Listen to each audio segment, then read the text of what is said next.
नमस्कार, आप देख रहे हैं फाइनल पोस्ट। हमारे सूत्र हमेशा से पक्के होते हुए आए हैं। हमने आपको बताया था कि के पाठक अब वापस से शिक्षा विभाग में नहीं आ रहे हैं। हुआ कुछ ऐसा ही है। अब के पाठक को नई जिम्मेदारी मिली है। क्या कुछ चैलेंजिंग है के पाठक के साथ, इन सब चीज़ पे बात करने के लिए फिर से मौजूद हैं हमारे स्टूडियो में हमारे editor in chief Gyaneshwar Gautam ji. आइए इन्हीं से बात करते हैं, इन्हीं से जानते हैं कि आगे क्या कुछ अब राजस्व में होने वाला है। स्वागत है सर आपका। धन्यवाद। के पाठक शिक्षा विभाग से चले गए, टाटा बाय बाय आपने पहले ही कहा था, वो हो गया। लेकिन एक चीज़ आपने ये भी कही थी कि वो सेंट्रल में जा रहे हैं, लेकिन ऐसा नहीं हुआ। अब वो राजस्व में गए हैं, क्या कुछ होगा आगे? नहीं, देखिए, एक चीज़ मैं आपको बता दूं कि केंद्रीय प्रतिनियुक्ति में के लिए मामला सब तय हो गया था, लेकिन नीतीश जी ने स्पेशल रिक्वेस्ट पे के पाठक को रोका है। अच्छा। चूँकि बिहार का जो राजस्व है उस राजस्व की स्थिति बहुत खराब है। और सबसे खराब स्थिति तो ये है कि छोटा से छोटा व्यक्ति हो और बड़ा से बड़ा व्यक्ति हो, उन सब को इस विभाग ने बिल्कुल पैर रखा है। आप देखिए, इतना ऑनलाइन व्यवस्था होने के बावजूद भी दाखिल खारिज की शिकायतें लगातार आ रही हैं। कर्मचारी वर्षों से जिनकी जमाबंदी चलती आ रही है, उनका जो अभी ऑनलाइन होने की व्यवस्था हो रही है उसमें से उनका जमाबंदी गायब कर दिया, लोग घूम रहे हैं। तो सबसे बड़ा चैलेंज था बिहार सरकार के लिए कि इस विभाग को कैसे दुरुस्त करें। और इस विभाग को दुरुस्त करने के लिए मैं दावे के साथ कहता हूं कि एक पदाधिकारी आपको ऐसा नहीं मिलेगा राजस्व में जो ईमानदार हो। एक पदाधिकारी, सभी बेईमान है। एक पदाधिकारी आपको राजस्व में ऐसा नहीं मिलेगा जिसके लिए आप ईमानदारी की बात कर सकें।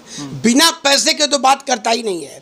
और 90% जो लोग हैं उस सैलरी को नहीं छूते हैं। उस सैलरी आता है उनके खाते में जमा रहता है। अच्छा, दाखिल खारिज से कमाते हैं। अब वो बाकी जो नाजायज मीन से उससे कमाते हैं। और सबसे खराब स्थिति इसमें अगर किसी की है तो वो है बिहार के राजस्व के कर्मचारियों की। उन्होंने अपना अलग ऑफिस बना रखा है। 90% नहीं, 99.9% कर्मचारी की वजह से ही ये समस्या बनी हुई है। और ये बात नीतीश जी को खूब अच्छे तरीके से पता था क्या कि हंटर चले कैसे, हंटर घूमे कैसे, ठीक है। तो उन्होंने उनको के पाठक के रूप में एक हनुमान ऐसा मिला हुआ है ना, जिसकी गदा जो है जब चलती है तो जिस विभाग पर चलती है वो विभाग टाइट हो जाता है। मतलब नट भाल्टू कसने का सबसे बढ़िया जो मैकेनिज्म के पाठक। नहीं, ठीक है, आप वो कह सकते हैं कि नट भाल्टू कसने का। अब ये समझिए, मैं आपको दावे के साथ कह दूं कि नीतीश जी अगर कर्मचारियों में सुधार लाने में सफल हो गए, या के पाठक, देखिए के पाठक के लिए भी ये बड़ा चैलेंज है। के पाठक के लिए भी ये बहुत बड़ा चैलेंज है कि वो कर्मचारियों को नकेल करवा दें। चूंकि 90% जमीनों में जो विवाद है उस विवाद की जड़ में सिर्फ और सिर्फ कर्मचारी है।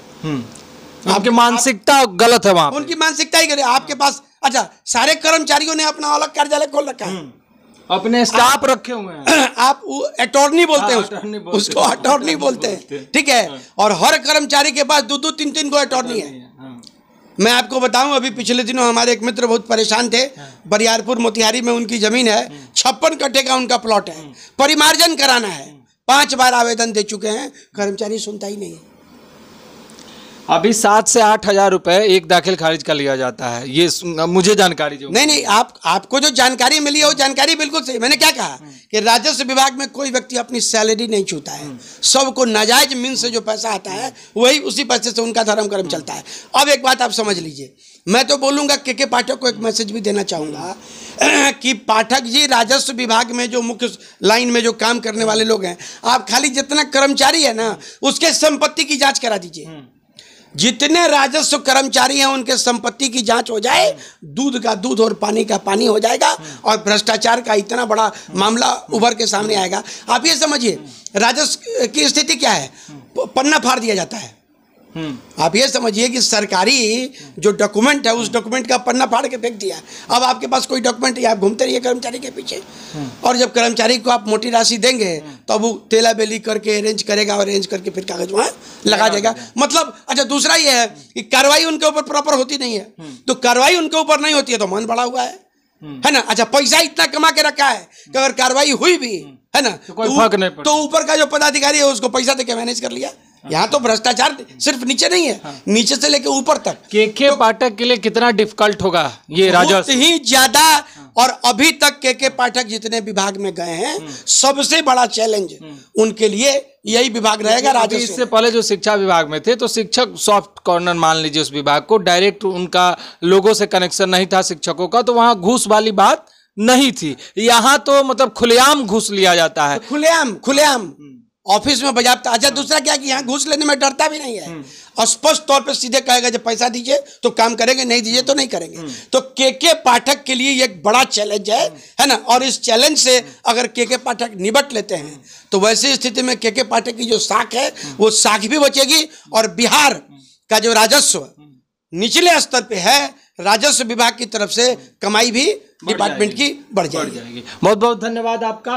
तो आप देख रहे थे कि केके पाठक के लिए विभाग वास्तव में बहुत चैलेंजिंग है, और हम लोग भी केके पाठक के साथ इस मुहिम में तन मन से लगे रहेंगे। और केके पाठक के इस मुहिम में हम लोग चाहेंगे कि राजस्व जल्द से जल्द भ्रष्टाचार मुक्त हो जाए, सुधर जाए। हम भी लगातार हमारी पैनी नजर इस पे रहेगी। तो आप बने रहिए हमारे साथ, देखते रहिए फाइनल पोस्ट। हमारे चैनल को लाइक सब्सक्राइब कर लीजिए और कमेंट बॉक्स में अपनी राय जरूर रखिए। जमीन से जुड़ा हुआ कोई मामला है तो उसे भी जरूर आप कमेंट बॉक्स में रखें, हम उस पर जरूर आवाज उठाएंगे। बहुत बहुत धन्यवाद।